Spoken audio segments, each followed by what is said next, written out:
All right, y'all, if I can get your attention. We thank y'all for being here tonight. We got a few leftovers. We got some to-go boxes. Please take it home with you for tomorrow's lunch or breakfast or tonight's midnight snack. It don't matter to me when you eat it, just take it home. But thank y'all again for being here. Tonight we're going to have Mr. Chris Williams speak for us. And the neat thing is, I've known Chris for a while now. I bought pigs from him.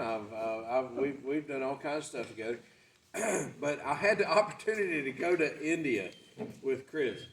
And what I will tell you about Chris in India is this.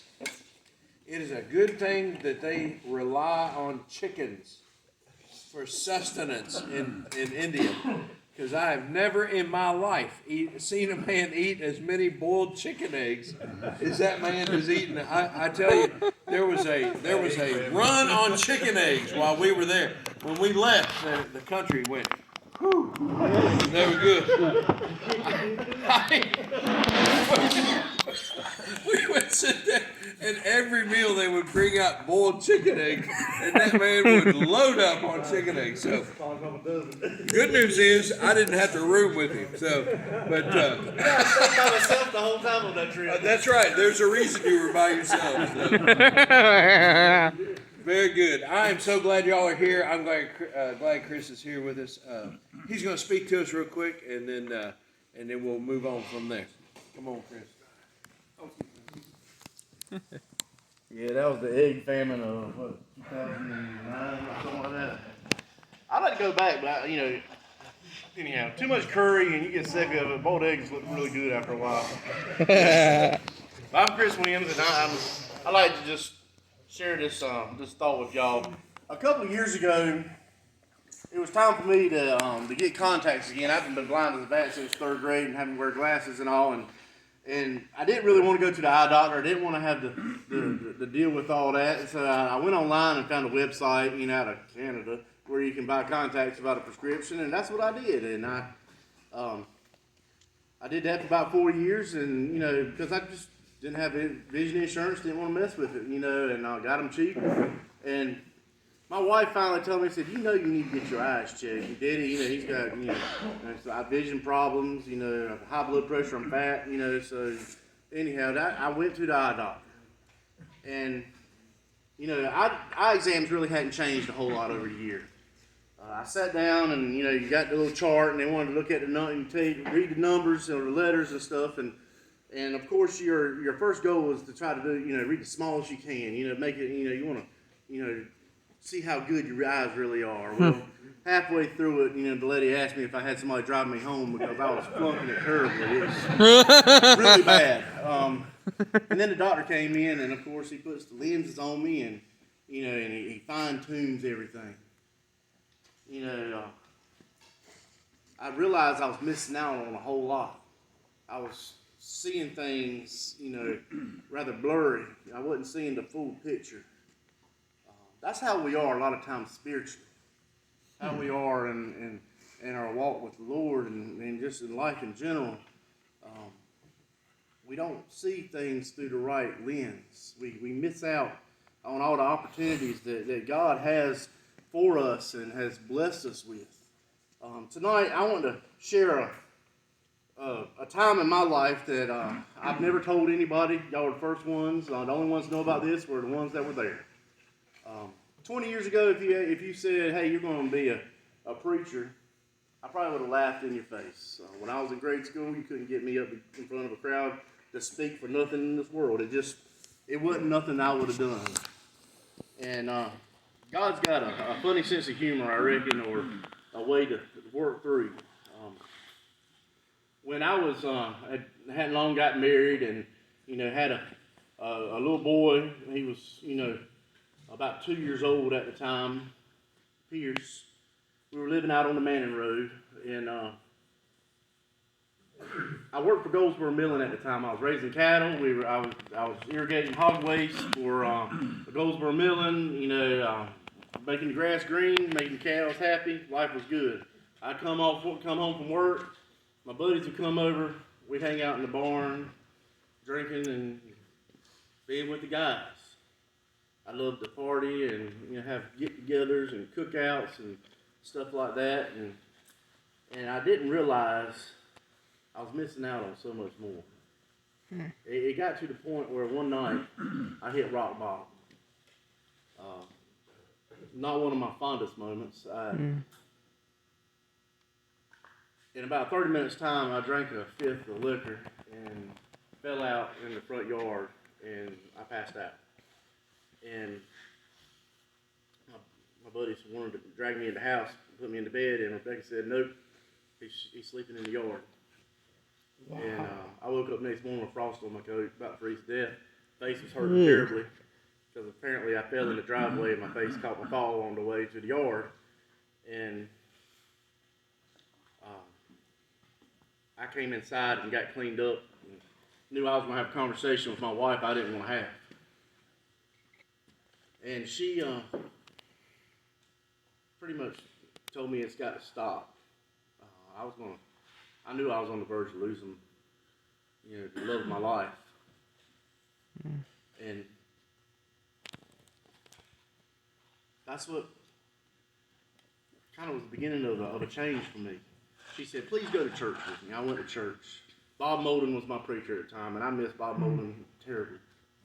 And Mr. Bob, he came up to me and he said, oh boy, I hear you play the guitar. I said, I play some. He said, good. Be back at the church at 8 o'clock at night for praise band practice. I love playing in the praise band. It got me in the door. It got me excited to go to church. For the longest time, I could make up any excuse in the world not to go to church. Didn't want to be there. But I had a purpose now. Things got exciting for me to go to church. Every time doors opened, I wanted to be there. Well, things got better at home with the family. We ended up having another child. Her name was Reagan. She unfortunately passed away from trisomy 18. She only lived about an hour after she was born. And during this time, it's like God knew what he needed to do to get me prepared for such a situation like this.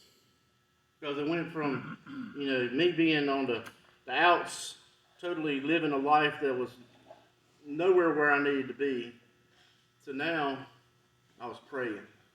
I was reading God's Word. I was looking for comfort and peace in the Lord. And during this time, Mr. Bob, he kind of put his arm around me and kind of guided me through this time as we were going along. Got me in the door playing the guitar. Well, after a revival that Bobby Wallace was preaching at, it was like somebody hit me upside the head. And I knew right then I wanted to go to Bible college. I wanted to be a preacher. That's what I wanted to do. And that's what I did. I ended up quitting my job and going to Bible college. I've been in ministry for 15 years now, and it's amazing to me how God works. I was like a normal kid though. I went to church, got baptized when I was 15, didn't really know what I was doing. I knew that I needed to give my life to the Lord, but I really didn't understand everything about being a Christian. And of course, when you go through that certain age in life, you kind of go down a slippery slope and pick up some bad habits, and that's exactly what happened to me.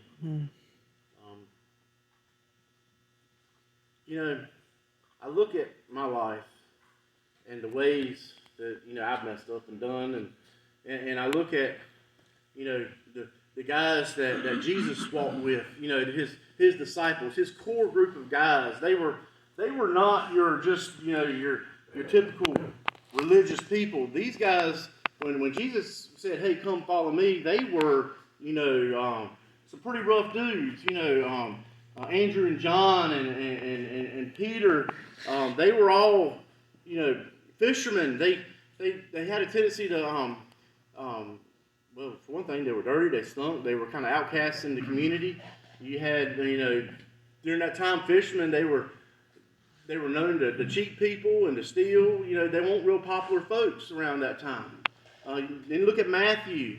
He was a tax collector, and Matthew, he was despised by all the other Jews because he basically got rich off of their backs. And these are the folks that Jesus picked. And there's one more person, I want y'all to understand a little bit more about tonight, and that's a man named Saul. In Acts chapter 9, it tells the story about Saul, and Saul was really a persecutor of the church. He was, early church's biggest enemy, if you will. And Saul, he would arrest people and hunt them down if they were preaching in the name of Christ, if they were, doing anything that was based on Jesus. And because of this, it was a huge problem for the church, and for the early church. Well, you take Saul, and he's caused all this harm in the church. He's caused all this, this strife in the early church. He was there when Stephen was martyred, the first martyr. He was there when people were killed for their faith. And now this man, he's headed to Damascus. And what happens to him? He gets hit by a world, so to speak, is what was known back then. Now, I want you to think about Paul, or Saul, because he changed his name to Paul after that, because he was a new person. He had to live with the things he had done. He had to live with the pain and the strife that he had caused in his, to others when he was Saul, when he was dead against, the teachings of Jesus. And I want you to look at every one of y'all here. We've all made mistakes. We've all sinned. There's not one in here that hasn't. I got a list of things that I'm not proud of I've done. We have to live with it. But you want to know something? We can be forgiven. That's the key. Jesus loves you. He loves every single one of us in here. And he wants more than anything to say, hey, come follow me. And he's still doing it at this day. Just like those guys in that fishing boat when he said, hey, drop your stuff and come follow me. He wants you to drop the mess that you got going on and follow him.